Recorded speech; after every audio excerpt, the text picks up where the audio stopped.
Chopper शायद शुरू से ही गॉड था और पता नहीं कैसे हम सब इसको मिस कर गए, लेकिन रीसेट एल्बाफ आर्क ने फाइनली हमें उसके टेलफुट की असली पोटेंशियल दिखा दी। चैप्टर 1177 में हम एक क्रेजी सीन देखते हैं। चॉपर कैजुअल एक जायंट के अंदर के डेविल को थप्पड़ मार के निकाल देता है। सब लोग शॉक हो जाते हैं, लाइक ये हुआ कैसे। जॉर और बाकी लोगों ने डोमी रिवर्सी से डील करने के लिए एक ब्रूटल तरीका निकाला था। इन्फेक्टेड बंदे को मार दो फिर वो नॉर्मल हो जाता है, लेकिन चॉपर ने जायंट को बस एक चाटा मारा और सबसे शॉकिंग बात, जायंट खुद बोलता है कि उसे कुछ फील भी नहीं हुआ, फिर भी वो क्योर हो गया। यही से चीजें इंटरेस्टिंग होने लगती है। मैंने पूरा दिन इस पे सोचा और फाइनली एक कनेक्शन क्लिक हुआ। इसको समझने के लिए हमें 25 साल पीछे जाना पड़ेगा ड्रम आइलैंड आर्क में। वहां के लोग एक रूमर्ड मशरूम के बारे में बात करते थे जो दुनिया के कोई भी इलनेस को क्योर कर सकता है। चॉपर जो हीरो लोग को बचाना चाहता था, जो उसका उस वक्त का एक लौता दोस्त था, वो उस मशरूम को ढूंढने निकल पड़ता है। लेकिन बाद में पता चलता है कि जो मशरूम चॉपर लाया था वो असली वाला नहीं था। मिरेकल मशरूम सिर्फ एक मिथ था, या शायद नहीं, क्या बता वो मिथ एक्चुअली रियल हो। क्या पता ये ओडा का एक और बड़ा फोरशैडोइंग हो,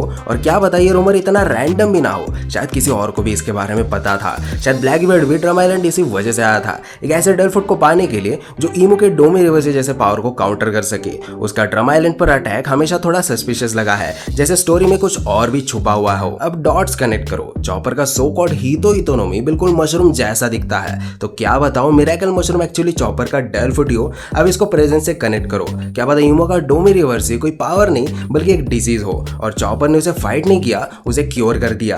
एक मिरेकल क्योर, एक मशरूम से, एक टेलफुट से। अब यहाँ से एक और बड़ा सवाल उठता है, क्या चॉपर का टेलफुट एक्चुअली ह्यूमन फुट है भी या नहीं। क्योंकि ऑनेस्टली देखा जाए वो कभी फुल्ली ह्यूमन बना ही नहीं। जोन फुट सिंपल होता है, अगर ड्रैगन है तो तुम ड्रैगन बनोगे, अगर डायनासोर है तो तुम डायनासोर बनोगे। लेकिन चॉपर के साथ ऐसा कभी क्लियरली नहीं हुआ। उसके ट्रांसफॉर्मेशंस हमेशा थोड़े इनकम्प्लीट लगता है। कुछ फॉर्म ज्यादा एनिमल लाइक है, कुछ ह्यूमनॉइड है, कुछ जायंट्स है। ऐसा लगता है जैसे हम सिर्फ उसके असली पावर का छोटे छोटे ग्लिम्सेस देख रहे हैं, जैसे उसका ट्रू पोटेंशियल अभी तक फुल्ली अवेकन ही नहीं हुआ। और एक इंटरेस्टिंग चीज, 2002 की movie choppers kingdom on island of strange animals में चॉपर एक आइलैंड का किंग बन जाता है जहाँ अलग अलग एनिमल्स रहता है। लेकिन ऑनेस्टली किंग शब्द भी थोड़ा छोटा लगता है। वो ज्यादा एक गॉड जैसा फील होता है, जो एनिमल्स को कनेक्ट करता है, उन्हें कंट्रोल करता है, उन्हें प्रोटेक्ट करता है, एक फॉरेस्ट गॉड की तरह। अब इसको एल्बाफ से कनेक्ट करो। हार्ली मोरल के ट्रांसलेशन में लिखा है, within the void there was a breath, a forest god tame demons and sun spread the fire of war. ये line forest god tame demons अब अलग ही फील देता है, क्योंकि चॉपर ने अभी क्या किया, उसने जायंट्स के अंदर के डीमंस को टेम किया,